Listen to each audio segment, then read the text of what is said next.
What's up, YouTube, man? Welcome back to the channel, man. If you don't know, man, my name is JR, man. I did 10 years in the Georgia Department of Correction, and I share my stories, man. I share my journey, I share my walk about things behind the walls, man. Some of these stories might be gruesome, some might be tragic, some might be sad, some might be funny, but I let you know what going on behind the walls on a day-to-day basis, man.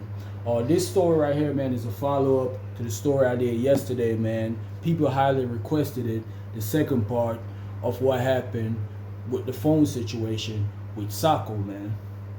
And to tell you, when we was going back in the dorm after he had threw that dude stuff on the roof, man, and then dropped that man on the floor, have him out there looking stupid like Boo Boo the Clown, we going back in the dorm, man. That's all you hear people talking about, man. Everybody talking about it. All the younger cats, they look at him like, he one of them dudes in the chain gang that you've been hearing about all this time. He was physically built like that, like I was telling y'all before, man. Big dude, man. Bald head, man. Had that scary African look. Dudes talking about it like crazy. We going to dome, man. I went to go get my stuff to the shower. I know a little dude from Atlanta, or a little Pee Wee. Funny dude, man. Very, very funny, man. He was always entertained about the foolishness, that go on in the chain gang. So instantly he came over there to me, or me and him had came to the camp together. He came over there to me, man. He's like, rude boy. He like calling me rude boy. Rude boy, you seeing that rude boy? Sako went crazy, man. I told you Sako a monster. You be over there training with him. I told you one day one of them punches gonna slip off that pad and hit you dead on the jaw. Your jaw gonna be swinging like this. That's all he kept saying. I'm laughing. I'm like, man, that man out there handling his business. So I'm grabbing my stuff, getting ready to go to the shower, man. Sako, he done went over there by his bunk. I'm getting my stuff to the shower. Next thing I hear somebody, my youth. He used to always like calling me that. My youth. Where you going, man? We about to. I'm like, oh man, we finna have one of them sessions again, because his blood is boiling, man. He 38 hot. He is 38 hot, man. I hope he didn't calm down. I'm like, so Pee Wee, he laughing. He was like, oh yeah, boy, you about to go over there. You about to feel them pads. You about to go in. I'm like, man, all right. Get my stuff together, man. Went wrapping my hands up. We went over there, man. He went hitting the pad. Now, he wasn't as bad as like the day before that he was going crazy, man. He wasn't as bad as that. He was pretty much calm. We went through a routine, man. We probably burnt off like an hour and a half, man. Good sweat and good training or whatever.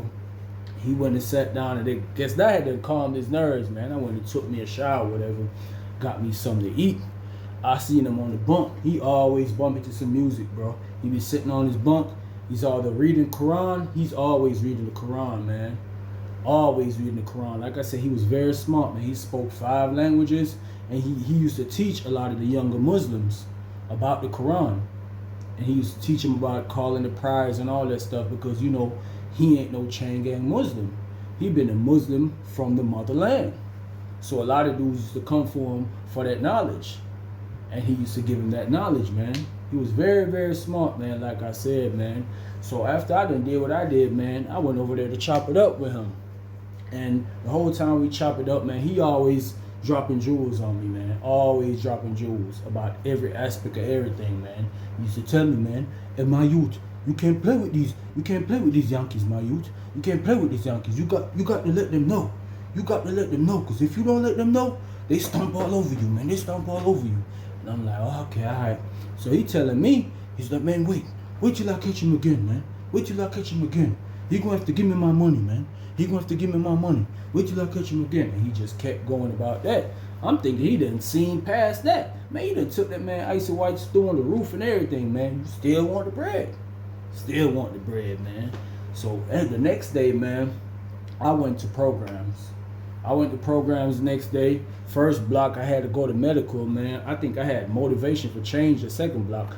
I hated going to them classes, man. I ain't gonna lie, because they be saying the same thing every day, man. Mind you, by this time, I probably done had like 7.5 years left to do. So I used to hate going to these classes, man. I'm like, bro, I could take this class when I done have like 2 years left. Because most of the people that was doing these classes are short-timers. People that was about to go home. Most of these people was at this camp too, man. People who about to go out the door, or guys who done did like 20 years, 25, they'll step them down to the medium security camp. So I used to hate these classes, man. And plus, they about to call third block while the yard's going on. I can't go work out. I can't go play no football. You know what I'm saying? So I'm like, I'm blow about that. But if you don't go to them classes, bro, they gonna write you up. They gonna write a DR. And I ain't want to get no DR. I don't want no write up about that. Anyways, man, I went to program or whatever. They're there with the same old foolery, man. Same old foolery they always go on with. Program over with, I'm trying to catch the yard. So I'm telling the officer, he got us tied up in the gate. He's like, man, y'all get in the line. Y'all get in the line. Every time you come to program, everybody just be free for all walking. Once you open the gate, man, folks just be walking out, man. Now you want everybody to get in the line and walk down the walk. Because they got a line, it's probably like 2 feet, man, off of the fence. And you got to walk within that line. They got one on one side and one on the other side. It's like red line, bro. You got to walk within that line. They don't want you to break that line. So I'm like, why this dude acting funny like this, man? Every day, it'd be cool when folks go to the program. They could just, boom, walk all over the walk. Most officers at each building, because they do be having officers while you down the walk, they be standing in front of their building, making sure dudes ain't trying to stop, trying to sneak in their building and try to talk to their homeboys or whatever. So, a couple dudes done walked off, man. Everybody in perfect line. So I'm like, what's going on? When I look down there, it's the warden. The warden down there on the walk in front of our building, man. So I'm looking, I see a whole bunch more officers out there. So I'm wondering what then went on. They trying to take people off the yard. They got the search team out there, they in black or whatever. They patting some dudes down, coming down the walk. So they stop us right in front of the J building. They stop us. They like, stop. So I'm like, man, what's going on down there? She was like, something went on the yard. Something went on the yard. That's why they cut the yard short and try to take everybody off. So now I'm blowed, bro. I'm like, man, they done cut the yard short. I done missed most of the yard already.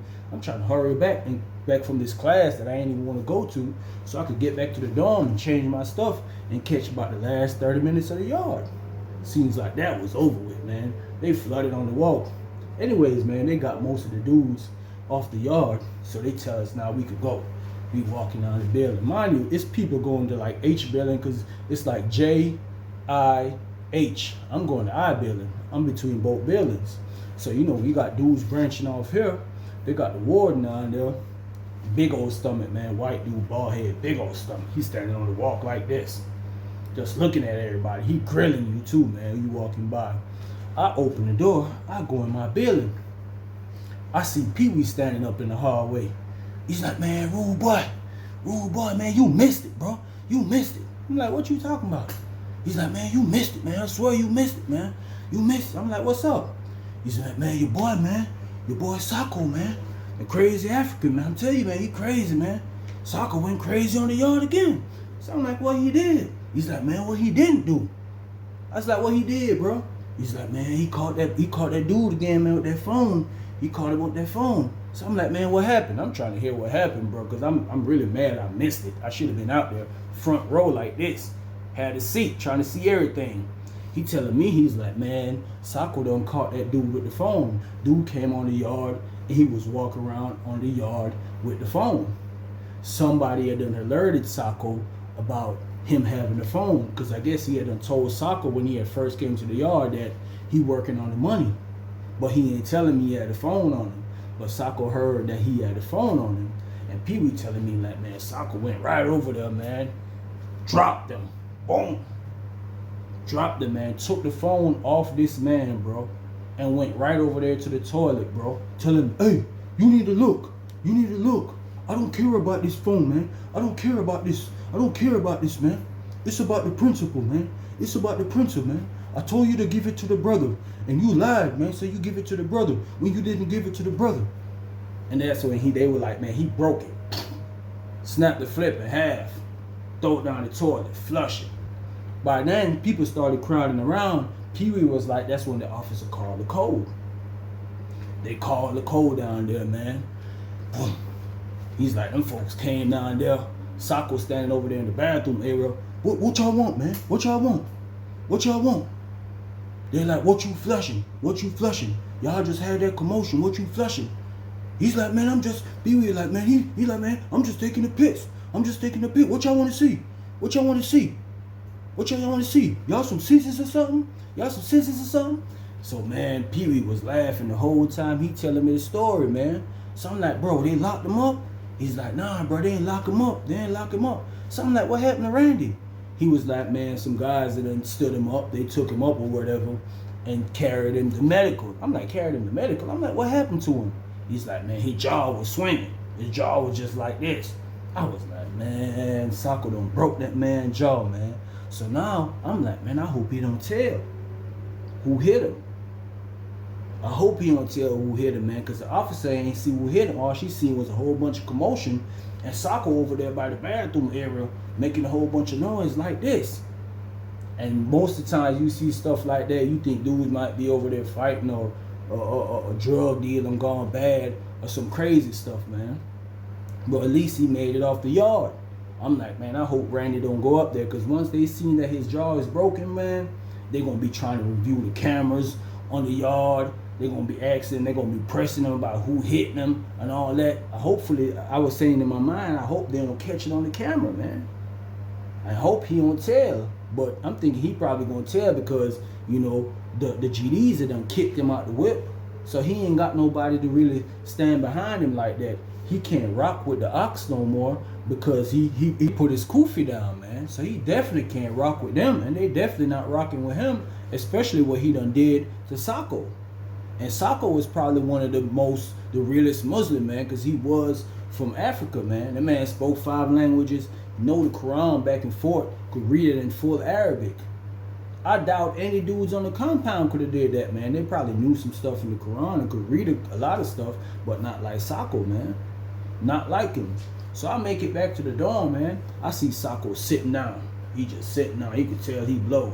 Sitting down, you know, headphones on there. He like this. Anyways, man, I ain't go over there and mess with him because I know sometimes, man, when dudes be going through stuff, man, that they just had a fight or whatever, man, they don't really want to talk to nobody, man. They just want to sit down and chill or whatever. So he's sitting down, bumping to the music, man. That's when I seen 2 search team officers, man. Boom. They come in the building. I see them walking around to our dorm. I was like, man, I hope they don't come in here, man. Next thing you know, they telling the officer, pop the door, pop the door. They open the door. 2 big white dudes, man. Big white dudes. They open the door. Sako! Sako! They already knew him. Sako! But he got the headphones on. So you got dudes in the dorm like this, who's in his field of vision. They waving. Because he ain't see him. They waving. And he like this, took the headphones off. He see him. The search team officer's like, come on, man. Pack your stuff, man. You know what's up, man. Pack your stuff. He's like, what's up? What's up? They're like, pack your stuff, man. Pack your stuff. We finna be back in 5 minutes. So they walk around to another dorm, man. I guess they went in there for some odd reason. I don't know. When that 5 minutes and they came back, man, Sako was still sitting down, man. Ain't nothing packed. Nothing, man. As soon as they had done closed that door, that man had done put them headphones right back on, man. So they come back. They was like, you ain't pack your stuff? So he's like, for what? For what? They like, man, you know what you did, man? You broke that boy's jaw. Yeah, you broke his jaw, man. You broke his jaw. You gotta go to the hole for that, man. So they started walking over there, man. Sako got up. I'm like, oh man, I'm like, man, I hope he don't hit none of these officers. That's all I keep saying in my head. Cause this man done got off the yard in a situation, bro. And his blood is still boiling. His adrenaline is still pumping. He got up, man. They walk up. He pulled that dude pull out the cuffs, man. He pull out the cuffs. He's like, come on, man. Come on, man. Come on. Get in the cuffs. Sako like, I ain't getting no cuffs, man. No cuffs. No cuffs. So these big old white dudes, man, they looking at this man like, usually, man, they snatch you up real quick. Threw you on the wall or something. Threw you on the glass. Cuff you up. They wasn't doing this, man. That man got back on the radio. Next thing you know, Lieutenant and about 5 more officers come down there. Lieutenant Fireball come down there. Sako, come on, man, cuff up, man, cuff up. LT, I ain't cuffing up. I ain't cuffing up, LT. I ain't cuffing up. Next thing you know, the warden coming down there, man. When you see that big belly white dude come down there, man, just know you know you going to the hole. You might be liable to get transferred. He come down there, he's like, hey, who the dude supposed to go to the hole? Who in here bucking? Who in here don't want to cuff up? So everybody looking, the whole dorm looking at Sako, man. The whole dorm gave him away, even though the warden is gonna know it was him, but the whole dorm was looking at him. The warden like, come on, man, cuff up. Like he thought it was a game Sako was on. He's like, man, come on, cuff up. He's like, man, I ain't cuffing up, man. He's like, man, I'll go to the hole, but I ain't putting on no handcuffs, man. I'll walk to the hole. So the warden like, man, you gotta put them cuffs on. He's like, man, I'm not putting on no cuffs, man. I'm not putting on no cuffs. He said, man, I'll walk with y'all, man. I'm not putting on no cuffs. So they go back outside. They in the Salaport area deliberating, man, about what they gonna do. I see one of the search team officers, he pulled the mace off. Sako was standing looking out the window, man. And he was just sitting there with the same stare, man, just staring out there. They come back, it was like, Sako, you gotta cuff up. He said, man, I'm not cuffing up, man. I'm not cuffing up. Cuffing up. He had the CD player in his hands, man. That man had put it down. I think they seen that and it was like, they went back outside again, deliberating. This time on the Lieutenant Fireball came in back in there. He's like, Sako, come on, man. Come on, walk with me, man. Walk with me. He's like, LT, if I go out in the teleport, man, I'm not going in no cuffs, man. I'm already telling you. LT like, man, I'm telling you, man, I ain't gonna put you in no cuffs, man. We just gonna walk up there, man. Me and you gonna walk up there, man. Ain't nobody else walking with us. Just me and you, man. He said, look, LT, I ain't playing no games, man. I ain't playing no games. Next you know, he walked out there with LT, bro. They walked up there, walked around the rotunda in the Salaport right there. The warden and them was around on the other side. They walked around there, man. Went out the door.